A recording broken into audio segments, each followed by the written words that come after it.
அனைவருக்கும் வணக்கம். இந்த காணொலியில் ஒரு 3 செய்தியை பற்றி பார்க்கலாம். புரோக்கர் சங்கர் இன்று விடுதலை ஆகிவிட்டார். புரோக்கர் சங்கருடைய அம்மா இருக்காங்கல்ல, அவங்க சென்னை உயர்நீதிமன்றத்தில் ஒரு வழக்கு போடுறாங்க. ரிட் பெட்டிஷன் போடுறாங்க. என்னுடைய மானான சவுக்கு சங்கருக்கு சுகர் இருக்குது, பிபி இருக்குது, பல நோய்கள் இருக்குது.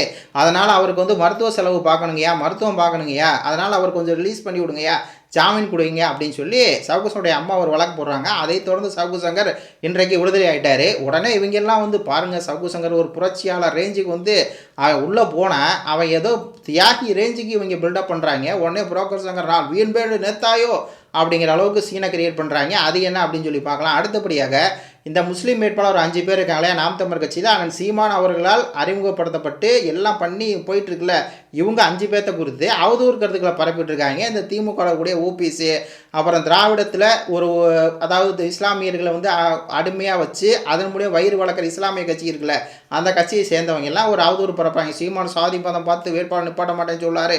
ஆனால் பாருங்கள், இந்த 5 பேருமே இஸ்லாமியர் அதிகமாக இருக்கிறது தான் சீமான் வேட்பாளராக போட்டிருக்காரு. அப்போ சீமானை மதம் பார்த்து தான் அவர் வேட்பாளரை போட்டிருக்காரு. இதெல்லாம் கேவலம் அசிங்கம் அப்படின்னு சொல்லி அவனுங்க பேசியிருக்காங்க. அப்போ அவங்களுக்கு நம்ம பதிலடி கொடுக்கலாம். அடுத்தபடியாக இப்போ சிவகார்த்திகேயனா விஜயா அப்படிங்கிற ஒரு போட்டி பரபரப்பாக போயிட்டுருக்கு. ஜனநாயகனா பராசக்தியா அப்படின்னு சொல்லி. அதில் அந்த விஜய் கட்சிக்காரங்க தவக்கலை என்ன சொல்கிறாங்கன்னா, சிவகார்த்திகேயன் விஜய்க்கு துரோகம் பண்ணிட்டாரு.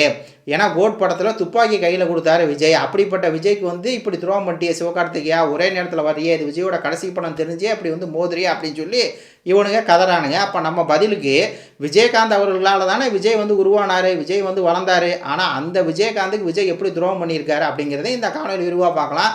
அதுக்கு மேலே நம்ம சேனலை லைக் பண்ணி சப்ஸ்கிரைப் பண்ணிடுங்க. முதல்ல இந்த சவுக்கு சங்கர் வெளியாயிட்டாங்க. நம்ம சவுக்கு சங்கருக்கு நம்ம குரல் கொடுக்கல, சவுக்கு சங்கர் சிறைக்கு போகிறது சரிதான் அப்படின்னு சொல்லி அண்ணன் சாட்டை எல்லாம் பேச ஆரம்பிச்சிட்டாங்க. ஏன் அப்படின்னா, இவனுடைய அந்த பேச்சு நாம் தமிழர் கட்சியில் ஒன்றும் இல்லை, அது 4 முனை போட்டியில் 3 முனை போட்டி தான், அது ஒரு பயிற்சி, அதாவது பயிற்சி பட்டறை தான். சீமான்லாம் ஒரு தலைவரே கிடையாது, கதை சொல்லிட்டே இருப்பார் அப்படின்னு நாம் தமிழர் கட்சி ரொம்ப டீரேட் பண்ணி பேசினா. அப்புறம் ஜெய்சப்பாட்டி வச்சுக்கிட்டு இஷ்டத்துக்கு வாயில் வந்ததெல்லாம் அடிச்சு விட்டு சீமான பேர் அவ்வளோ தூரம் டேமேஜ் பண்ணுறாங்க. அதனால் நம்ம குரல் கொடுக்கல. அப்போது இந்த குரல் கொடுக்கல, இவன் ஜெயிலுக்கு போனால் 2 தடவை ஜெயிலுக்கு போனப்போ நம்ம குரல் கொடுத்தோம். நம்மளுக்கு உண்மையாக இல்லை, அவன் ஒரு துரோகி, ஒரு கேவலமான இழிவான பிறவி, நம்ம அவனுக்கு குரல் கொடுக்கல. இப்போ வெளியே வந்திருக்கான். டிசம்பர் 13 ஜெயிலுக்கு போனால் டிசம்பர் 26 வெளியே வந்துட்டான். பாருங்கள், 13 நாளே நாங்கள் வெளியே எடுத்துட்டோம்னு சொல்லி இப்போ அதிமுகரங்க முழுசாக கொண்டாட்டிருக்காங்க சவுக்கு சங்கரை.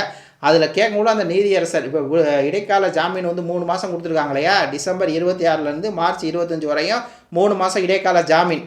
அது கொடுத்தது யாருன்னா SM சுப்பிரமணியம் அவர்களும் தனபாலா ஜஸ்டிஸாக கொடுக்குறாங்க. அவங்க என்ன பாயிண்ட் சொல்கிறாங்கன்னா, சவுக்கு சங்கர் ஒரு தனி மனுஷன், அவரோட குரலை நீங்கள் நெருக்கிது இந்த கவர்மெண்ட்டு, உங்களுக்கு ஆண்மை இருந்தால், உங்களுக்கு தைரியம் இருந்தால் 2 முறை அமலாக்கத்துறை வழக்கு போடுங்க அப்படின்னு சொல்லுதுக்கே நேரு அவர்கள் ஊழல் வழக்கு போடுங்கன்னு சொல்லுதில்ல, அங்கே போடுங்க. அப்போ சவுக்கு சங்கர் மேலே இது இருக்குது, அவங்க அம்மா போட்ட வழக்கை நாங்கள் எடுத்துக்கிறோம், சவுக்கு சங்கருக்கு மருத்துவ இதுக்காக நாங்கள் 3 மாதம் விடுதலை பண்ணுறோம் அப்படின்னு சொல்லி விடுதலை பண்ணியிருக்கிறாங்க. இந்த நேரத்தில் அதிமுகலாம் அவ்வளோதான், திமுக இதுக்கு மேலே சவுக்கு சங்கர் எதிர்த்து அறுத்து தள்ளிடுவாரா அப்படின்னு சொல்லி இவனுங்கள்லாம் இது பண்ணுறாங்க. என்ன சவுக்கு சங்கர் எப்படி பேசினாலும் அதிமுக மண்ணக்காவை போகிறது உறுதி தான். ஏன்னா இந்த ஒரு வீடியோ பாருங்க, என் நம்பரை சொல்கிறேன், ADMK கூட்டணி 20+, June 4 will review this. Savukku Shankar 2024 தேர்தல் என்னம்மா சொன்னார், 20 இடங்களில் ஜெயிப்பாங்க அதிமுகனார். ஆனால் ஒரு இடங்குள்ள ஜெயிக்கலை. சவுக்கு சங்கரே ஒரு டம்மி பீஸு, அவனெல்லாம் ஒரு ஆளுன்ட்டு காசு கொடுத்தீங்கன்னா யாருக்கு வேணால் பேசுவான், வாடகை வாங்க அப்படிங்கிறதா சவுக்கு சங்கர். அந்த சவுக்கு சங்கர் வெளியே கொண்டாடணுன்னே நம்ம அண்ணங்கெல்லாம், அதான் பழைய அண்ணன் அவரெல்லாம் புகழ்கிறாரு, அதிமுகமெல்லாம் புகழ்கிறாங்க. பார்க்கலாம் சவுக்கு சங்கர் வெளியே திருப்பி நம்மளை சீண்டுனா அப்படின்னா, திருப்பியும் ஜெய்சா பாண்டியன் போன வச்சுன்னா திருப்பி நம்ம அடிப்போம் அப்படிங்கிற மாதிரி தான் இருக்குது. சரி, அடுத்த கண்ணண்டு இப்போ நாம் தமிழர் கட்சியில் இந்த 5 புகைப்படங்கள் தான் பார்த்தீங்கன்னா செம்ம ட்ரெண்டிங்கில் போயிட்டுருக்குங்க. அக்கா தாரிகா சல்மானு, அண்ணன் அபுபக்கர், இவங்களோட ஃபோட்டோ தான். அதில் இந்த நந்தினி போட்டிருக்க பதிவை பாருங்கள். சாதி மதம் பார்த்து எனக்கு ஓட்டு போடான்னு சீமான் சொல்கிறாரு. ஆனால் அதை பார்த்து தான் தான் வேட்பாளர் நிறுத்துகிறார். திருச்செந்தூர் தொகுதியை சேர்ந்த அபுபக்கர் வழக்கறிஞரை கடையனூர் நிறுத்துவது ஏன்? அபுபக்கர் திருச்செந்தூர் தானே, அங்கே நிறுத்தாமல் ஏன் கடையனூர் நிப்பாட்டினார் சீமானு? அதே மாதிரி முஸ்லீம் ஒருவர் சட்டமன்ற உறுப்பினர் வருவதற்கு வாய்ப்புள்ள தொகுதி கடையநல்லூர். அதை தடுப்பதற்காக கடையநல்லூரில் முஸ்லீம் ஒருத்தர் அதை எம்எல்ஏ ஆகிறதுக்கு வாய்ப்பு இருக்கான், அதை தடுக்கலாம். அதுதான் திருச்செந்தூரில் கடையநல்லூர் சீமான் போட்டிருக்காரு. அதே மாதிரி காரைக்குடி சட்டமன்ற தொகுதியை சேர்ந்த வழக்கறிஞர் அனீஸ் பாத்திமா பாபநாசில் ஏன் போகிறார் அப்படின்னா, முஸ்லீம் பேராசிரியர் ஜவஹர்லால் அங்கு சட்டமன்ற உறுப்பினராக இருக்கிறார், அதை தடுப்பதுக்காக தான். அதே மாதிரி நாகப்பட்டினத்தில் பாத்திமா ஃபர்கானாவை நிறுத்துவது ஏன் அப்படின்னா முஸ்லீமான ஆளூர் ஷானவாஸ் அங்கே சட்டமன்ற உறுப்பினர் இருக்கார். அதை தடுக்கத்தான் ராணிப்பேட்டையில் தாரிகா சல்மான் நிறுத்துவது சிறுபான்மை வாக்கு சிதறடித்து மதத்தை பார்த்து தானே அபுபக்கர் அனீஸ் பாத்திமா ஃபர்கான் தனஸ்மா சல்மானை வந்து இவர் சீமான் வந்து நிறுத்துறாரு. முஸ்லீம்கள் கணிசமாக இருக்கிற தொகுதிகளை நிறுத்தி இருக்கிறார் சீமான் அவர்களே அப்படின்னு சொல்லி இப்போ இவ்வளோ தூரம் நீண்ட அறிக்கை வந்து கொடுக்குறாங்க. அப்படி பார்த்தா இவனுக்கு ஏதாவது ஒரு பொது தேதியில் ஆதி தமிழருக்கு வாய்ப்பு கொடுத்துருக்காங்களா? இதே வந்து வன்னியர் சொன்னாரே ஆதி தமிழர் இவங்கெல்லாம் பொது தொகுதிக்கு ஆசைப்படலாமா அப்படின்னு சொல்லி இவனுங்க சும்மா சொல்லுவானுங்க. அது மட்டும் இல்லாமல் இந்த வீடியோ பாருங்களேன். என்னை நிறுத்தி வைக்க வேண்டும் என்று பெரும்பாலும் இவரைத்தான் நிறுத்த வேண்டும் என்றால் ஒரு குறிப்பிட்ட சமுதாயம், அதாவது நான் நாயுடு சமுதாயத்தைச் சேர்ந்தவன், எனவே இவரை நிறுத்தினால் நிச்சயமாக வெற்றி பெற்று விடுவார் என்று அண்ணா இடத்தில் இவர் என்ன சொல்கிறாருன்னா, இவர் வந்து நான் நாயுடுங்கிறனால தான் அண்ணா எனக்கு சீட் கொடுத்தாரு. இவங்க எல்லாம் முழுக்க சாதி வச்சு தான் எல்லாம் கொடுப்பானுங்க. இவனுங்க வந்து நம்மளை சொல்கிறாங்க நாம் தமிழ் சாதி பார்க்க மாட்டேன் மதம் பார்க்க மாட்டேன்னு. சாதி பார்த்து மதம் பார்த்து அந்த இடத்துல சீட்டு கொடுக்கல. நாம் தமிழ் கட்சிக்கு எந்த இடத்துல வேட்பாளர் போட்டால் வெற்றி கிடைக்குமோ அந்த இடத்துல வேட்பாளர் கொடுத்துருக்காரு. இதெல்லாம் வச்சுக்கிட்டு நீங்கள் கதறுங்கடா அப்படின்னு தான் வந்து சொல்ல வேண்டியிருக்குது. அடுத்து இப்போ சிவகார்த்திகேயனுக்கு விஜய்க்கு ஒரு பயங்கரமான ஒரு போட்டி இருக்குது. நம்ம ஜனநாயக படத்தையும் பார்க்க போகிறதில்ல, பராசக்தி படத்தையும் பார்க்க போகிறதில்ல. ஆனால் இந்த விஜய் கட்சிக்கான நம்ம பதிலடி கொடுக்கணும்.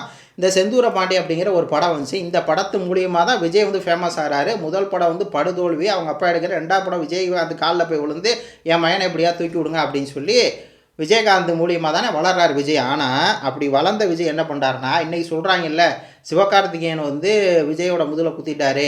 ஏன்னா ஜனநாயகன் படம் ரிலீஸ் ஆகுது, அதே நேரத்தில் பராசக்தியும் வந்து சிவகார்த்திகேயன் ரிலீஸ் பண்ணுறாரு. ஆனால் பாருங்கள், ரமணா படம் ரிலீஸ் ஆச்சு, அதே நேரத்தில் பகவதி 4 நவம்பர் 2007 2 படம் ரிலீஸ் ஆயிருக்கு. இதுக்கு பேர் தான்டா துரோகம். ஒரு படம் மட்டும் இல்லை, அடுத்த படத்தை பாருங்கள். சொக்கத்தங்கம் வசீகரா ஜனவரி 5 2003. அடுத்த படம் பாருங்கள் தமிழன் 14 ஏப்ரல் 2007. அடுத்த படம் பாருங்கள் தபசி ஷாஜகான் நவம்பர் 14 நவம்பர் 2021. அடுத்த படம் வானத்தை போல கண்ணுக்குள் நிலவு 14 ஜனவரி 2000. அதே மாதிரி தர்ம சக்கரம் காலமெல்லாம் காத்திருப்பேன் 14 ஜனவரி 1997. வாஞ்சிநாதன் ஃப்ரெண்ட்ஸ் 14 ஜனவரி 2001. அதே மாதிரி தாயகம் கோயம்புத்தூர் மாப்பிள்ளை 15 ஜனவரி 1996. இந்த மாதிரி தொடர்ந்து விஜயகாந்த் மூலியமாக வளர்ந்த விஜய் என்ன பண்ணுறாருன்னா, விஜயகாந்த் படம் ரிலீஸ் ஆகிற அன்றைக்கி தன் படத்தை ரிலீஸ் ஆகிறாரு. அப்போ துரோகம் அப்படின்னா, இப்போ சிவகார்த்திகேயன் வந்து விஜய் படம் வர்றவங்குள்ள அவர் படத்தை ரிலீஸ் பண்ணுறாருன்னா, அப்போ விஜயகாந்துக்கு பண்ணது என்ன? விஜயுடைய மொத்த வரலாறே துரோகம் தான். தன்னை வளர்த்து விட்ட எல்லாத்துக்குமே முதுகில் குத்துனவர் தான் இந்த விஜய். அந்த விஜயெல்லாம் வந்துட்டு அடுத்தவங்க தனக்கு துரோகம் பண்ணாங்கன்னு சொல்றதெல்லாம் வெக்கக்கேடாக இருக்குது. ரெண்டாவது நாம் தமிழ் கட்சிக்காரங்க இந்த பொங்கலுக்கு வந்து 2 படமே பார்க்காதீங்க. ஜனநாயகனும் பார்க்காதீங்க, பராசக்தியும் பார்க்காதீங்க. பராசக்தி அப்படிங்கிற படம் தமிழருடைய வரலாறை வந்து தெலுங்கர்களால் எடுக்கப்படக்கூடிய ஒரு படம். அதே மாதிரி ஜனநாயகன் அப்படிங்கிற படம் விஜய் அப்படிங்கிற ஒருத்தன் அந்த ஆள் வந்து திராவிட கைக்கூலியாக இருந்துக்கிட்டு நாம் தமிழ் கட்சி வீழ்த்துறதுக்கும் தமிழ் தேசிய வீழ்த்துறதுக்கும் திராவிடத்தால் இறக்கிவிடப்பட்ட ஒருத்தர். அப்போ இந்த 2 படத்தையும் பார்க்காதீங்க அப்படின்னு சொல்லி நம்ம சொல்லிக்கிறோம். இது குறித்து உங்களுடைய கருத்துக்களை சொல்லுங்கள். நன்றி, வணக்கம்.